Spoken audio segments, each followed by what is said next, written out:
Kisch-IP.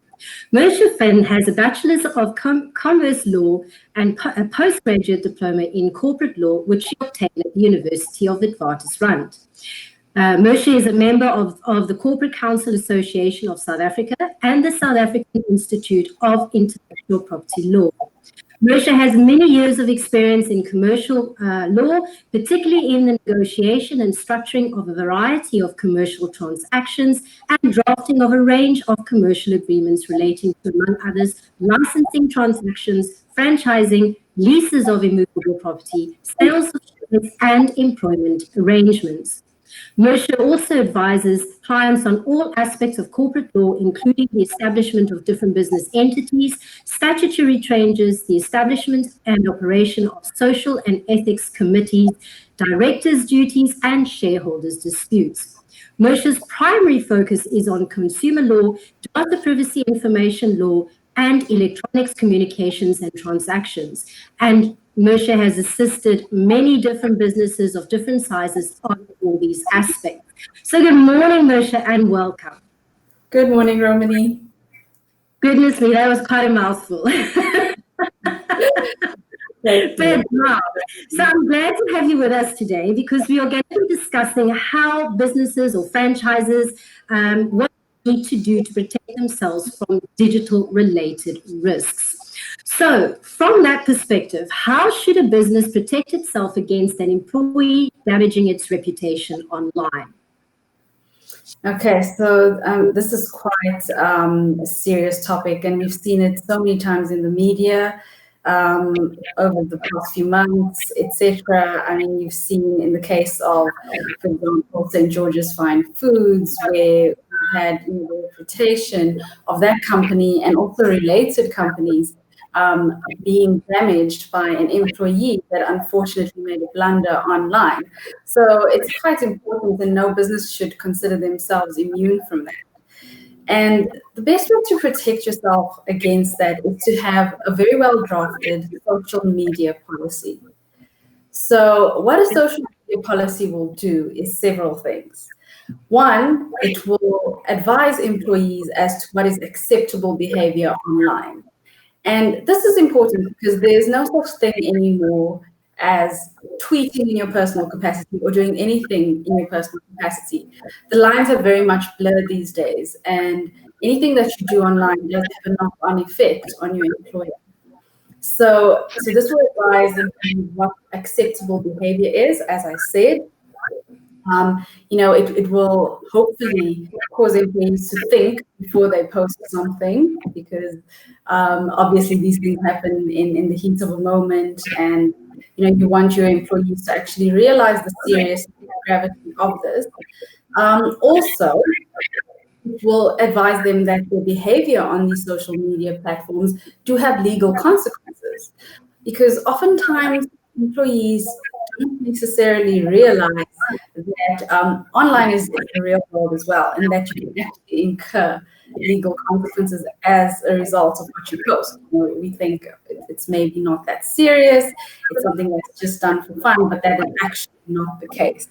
And also, it will ensure employees are that they know that if they contravene the social media policy that the business has set out, that you can also then take disciplinary action against them. And that's the most important thing, is being able to take swift disciplinary action against your employee who does this, whether it requires a dismissal. It will depend on the circumstances, of course. And so that just gives the business that power, because should any employee at a later stage perhaps want to take the matter to the CCMA, for example, then you can show that there actually was a policy in place and that the employee should have been aware that their conduct was not acceptable in terms of your business policy. Can I ask you something? You mentioned there about blurring the lines between employer or the business and so on. So if someone has, for example, on their personal profile, they don't mention the company that they work for or anything like that, would it still have an impact, or is it only in reference, say, for example, you mention the company that you work for on your personal, or doesn't it matter? Yeah, it actually doesn't matter these days, because the minute that somebody actually posts something, usually what happens is people try and go and associate them with a company. So even if you don't have the name of your company on your let's say Facebook profile, if they could find it on your LinkedIn profile, for example, which is still completely separate, if there's any way that somebody could link you with that company, that is still a problem. It still poses a reputational risk. So it really doesn't matter whether or not that employee states who their employer is in their profile. That is quite serious. That is quite something, because it feels like, well, you're almost like your freedom of speech has kind of been removed in that regard. I can understand in a sense. I mean, this is, of course, we're talking about where defamatory statements are made, or statements, that may be considered criminal injury or something like that. That doesn't mean that you can't have freedom of speech, but certainly you shouldn't be injuring somebody's reputation or insulting somebody, making, for instance, racial slurs and that kind of thing. So, yeah.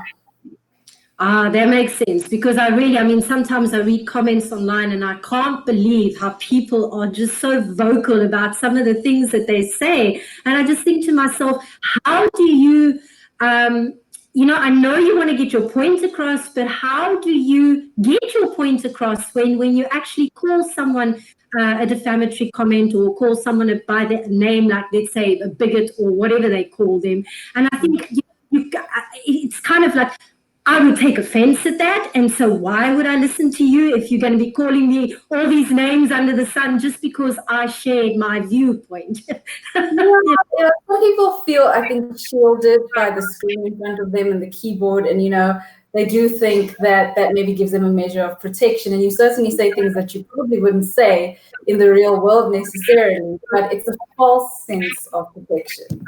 Yeah, it is. It is. Time and time again. Yeah, so I've seen it quite often.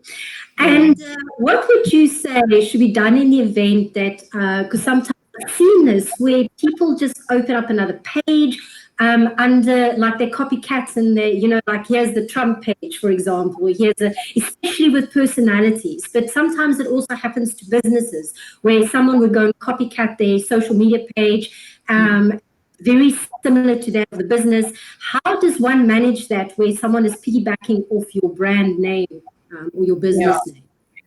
So that's quite a serious issue. If it's done on social media, what a business can do is actually bring a social media complaint. So the different platforms have their different complaint mechanisms. So whether it be Twitter or Facebook, etc., you would go in accordance with their social media complaints mechanism. And it's actually quite nice because, for instance, Facebook responds quite quickly. Generally, you'll get a response within 24 hours. And you do it on the basis that you have intellectual property, let's say a trademark, hopefully.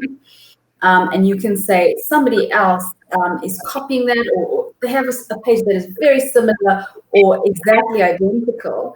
And they're using this to remove customers from my page to their page. So the best way to do that is to bring a social media complaint. And the best way to actually bolster your rights in that regard is ensuring you have registered intellectual property. So that's the first step, is make sure you've got the necessary protection in place. You will need to see an IP lawyer in that regard. Ensure that if you have copyright material, that's protected and you can be sure of that. Make sure your trademarks are registered, domain names are registered, etc. And that gives you the strongest protection, because it's something that you can tangibly take to these platforms and say, I have this legal right, I have a monopoly in the name or content, whatever it is, and this other person is then infringing it. And that happens quite swiftly without even having to go to court. So those mechanisms are really quite great. Does it work? Because I know not every business obviously has gone and registered a trademark. I mean, it's quite a process. It's quite expensive. Does someone, for example, who maybe doesn't have their business trademarked, for example, does it help them in any way if somebody's gone and piggyback? Because I remember years ago, I had a similar incident, and I had to report it to Facebook, where a company was copying someone else, but I don't think they had a trademark. I can't remember the outcome because this was so many years ago. Do people have a stand in that regard? Yeah, they do. So there is the concept of a common law trademark. So where you haven't actually gone and registered it with the company, the Intellectual Property Commission, you can have, through the use of a certain name or brand, have established a common law trademark.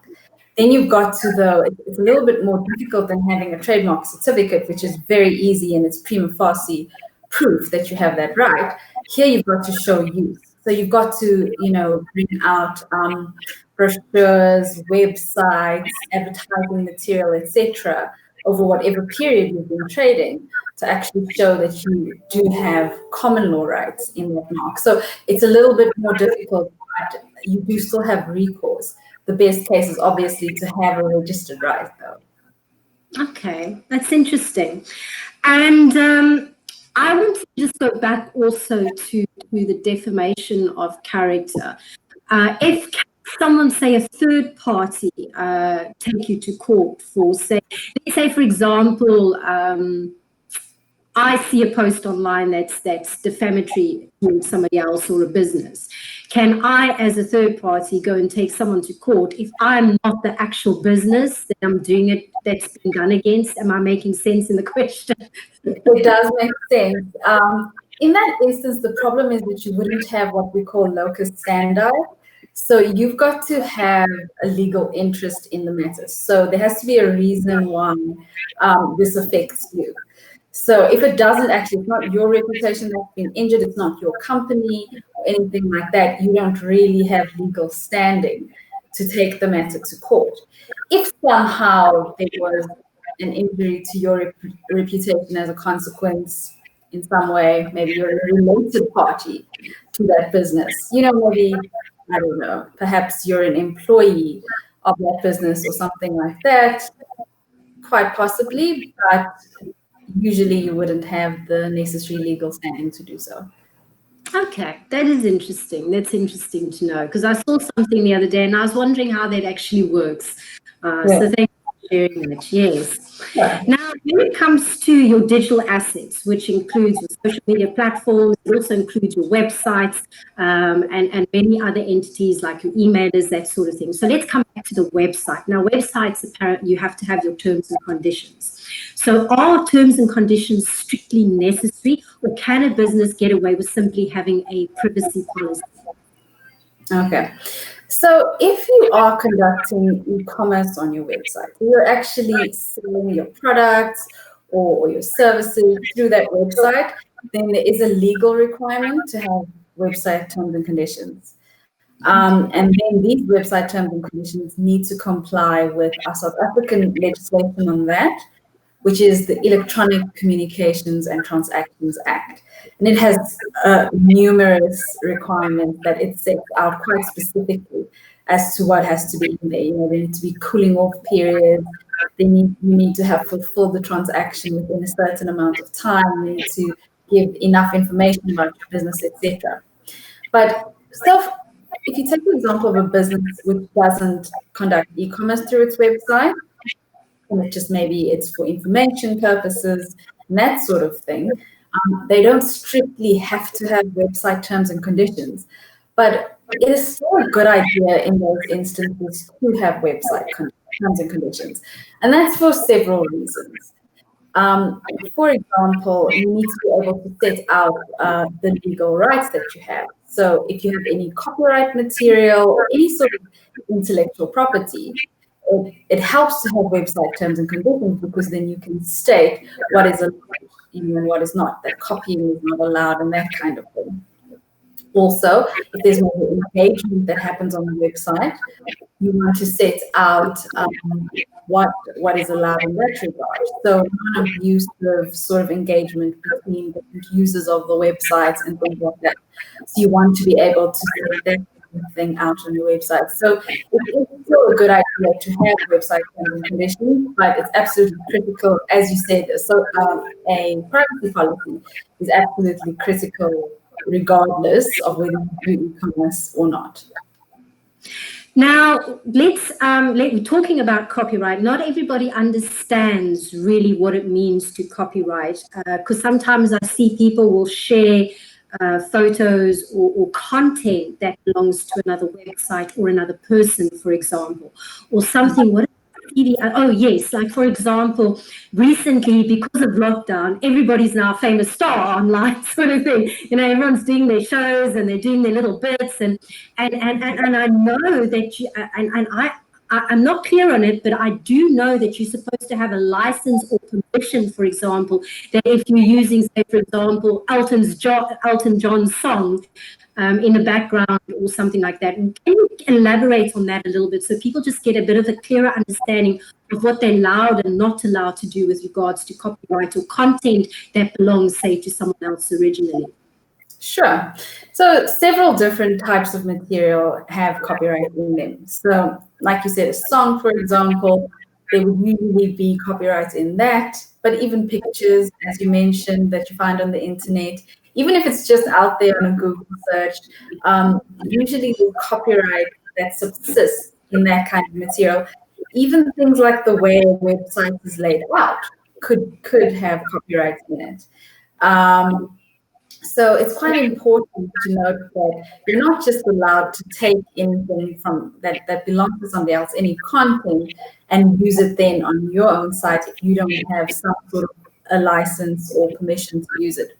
Certain things are in the public domain in this regard. So you know, if you go to something which is in the Creative Commons, and there's lots of these different resources that actually have, you know, a collection of your free resources that you're able to use, where you can use pictures that are freely available and that sort of thing, and you know then in that case that you're safe, and this isn't something that you need a copyright license for. But yes, absolutely, if that's not the case, if it's not something that is free to use, then you do need a license for it, and you would be infringing copyright, especially because usually in these instances, it's being used to make your own income.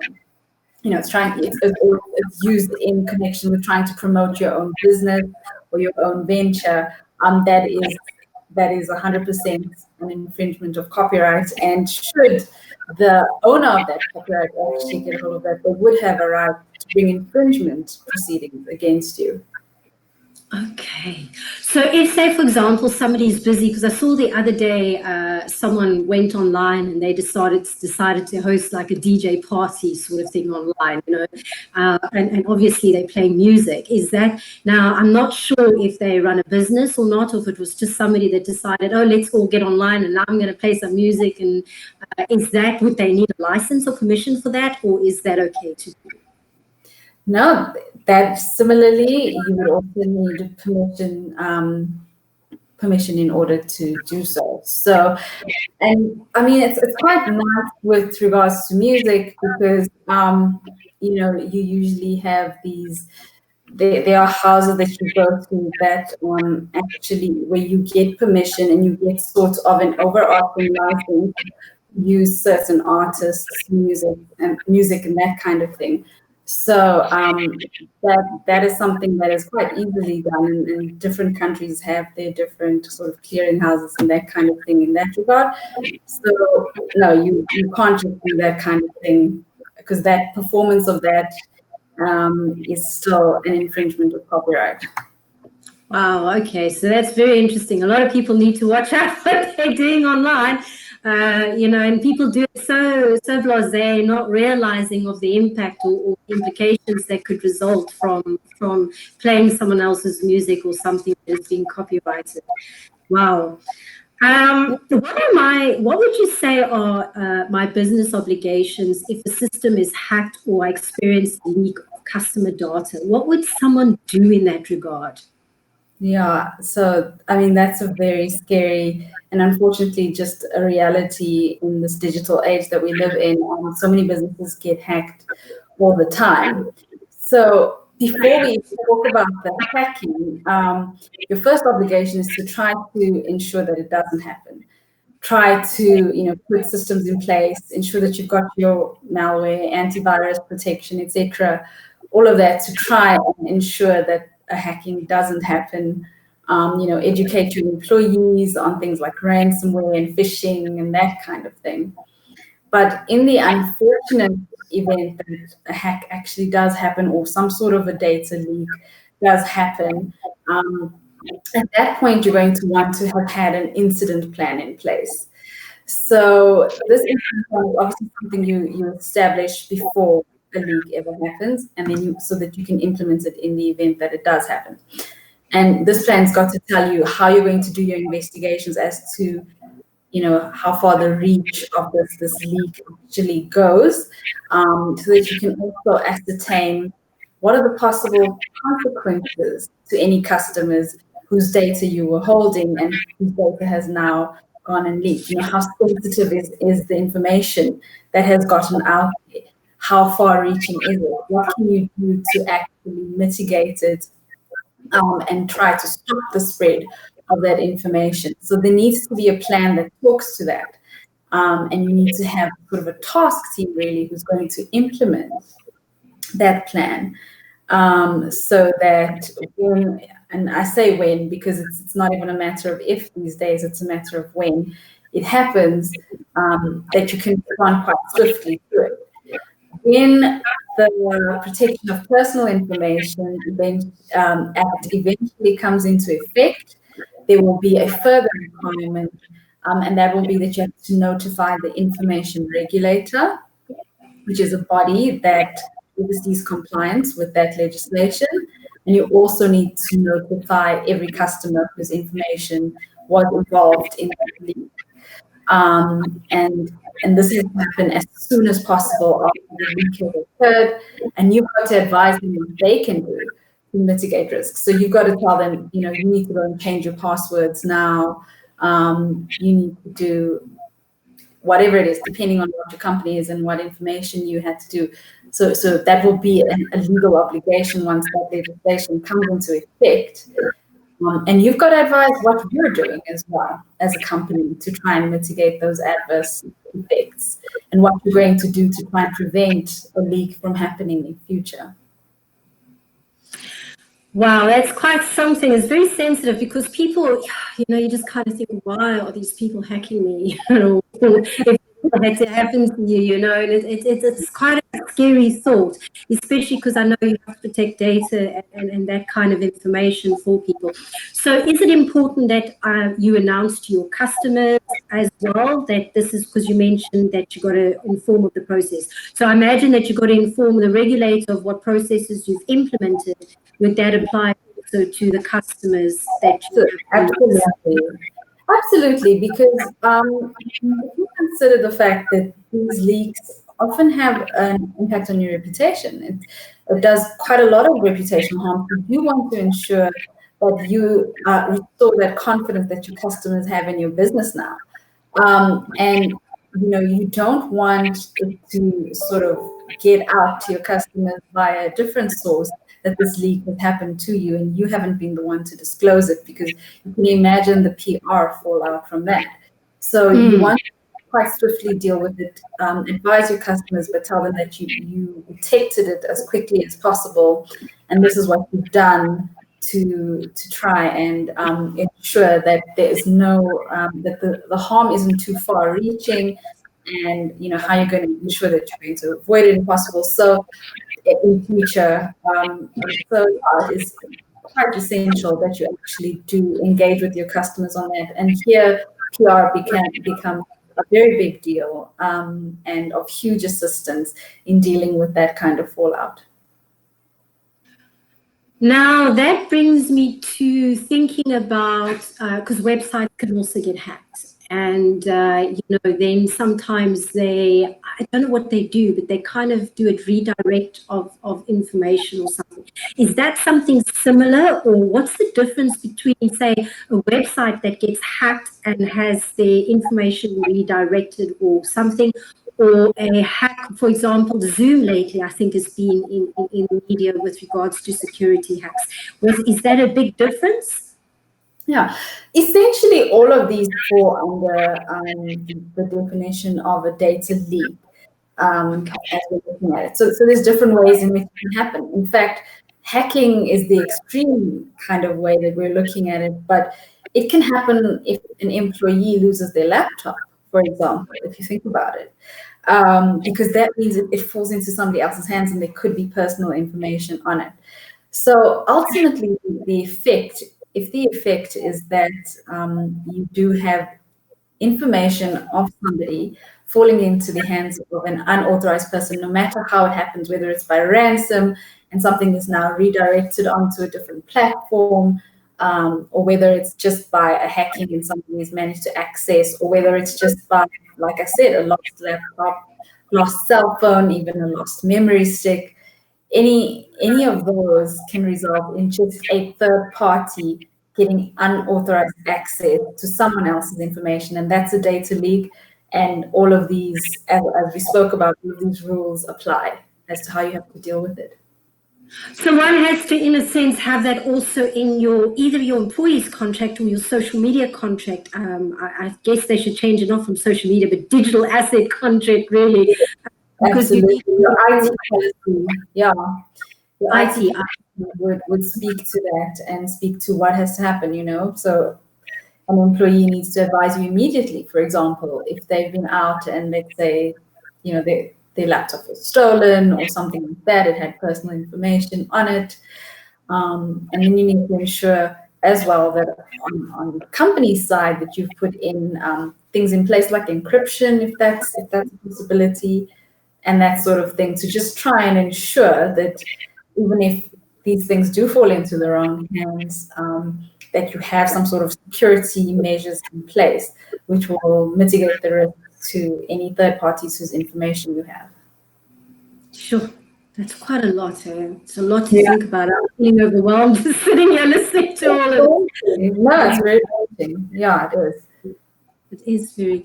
Kanya, hi there. I will answer your question after this session because it's got to do, we're busy discussing digital content at the moment. But Mercia, I just want to thank you for joining us because we run out of time as well. And thank you for joining us. Any last thoughts you want to share with anybody that they need to know about before we close the session?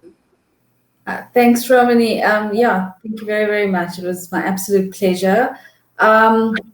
Just last thoughts is just in general that I think especially what we've seen now with the effects of COVID-19, etc., that we're relying on the online world more than ever.